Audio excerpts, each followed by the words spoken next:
Welcome to my channel. So, ఈరోజు నేను దివాళీ ఎలా సెలబ్రేట్ చేసుకున్నానో మీతో షేర్ చేసుకుందాం అనుకుంటున్నా. ఫస్ట్ పండగ అంటే గుర్తొచ్చేది స్వీట్. సో, నేను gulab jam sweet recipe start చేశాను. నేను మరీ కుకింగ్‌లో అంత ఎక్స్‌పర్ట్ కాదండి. బట్ ట్రై చేశా. అవుట్‌పుట్ అయితే బాగానే వచ్చింది. మీరే చూసేయండి. సో, ఇలా వచ్చింది అవుట్‌పుట్ అయితే. నెక్స్ట్ మన తెలుగు వాళ్ళ స్పెషల్ గారెలు వేశాను. నేనేంటి ఇంత సీరియస్‌గా వేస్తున్నా అనుకుంటున్నారా? నాకు గారెలు వేయడం అస్సలు రాదు. బట్ ఏదో ట్రై చేశాను.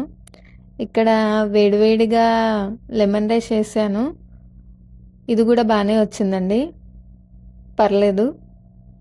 సో, దీక్ష నేను ఫ్రెష్ అయ్యి దేవుడికి నైవేద్యాలన్నీ సమర్పించి దేవుడి బ్లెస్సింగ్స్ ఎప్పుడూ మాపై ఉండాలని కోరుకొని అందరూ హ్యాపీగా ఉండాలని బ్లెస్సింగ్స్ తీసుకున్నాము.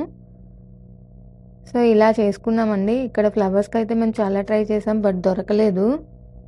క్రాకర్స్ అయితే ఇంకా అసలే దొరకలేదండి. సో, ఇలా సింపుల్‌గా చేసుకున్నాను. దీక్ష ఏదో శ్లోకం చెప్తుంది. ఓం భూర్భువస్వః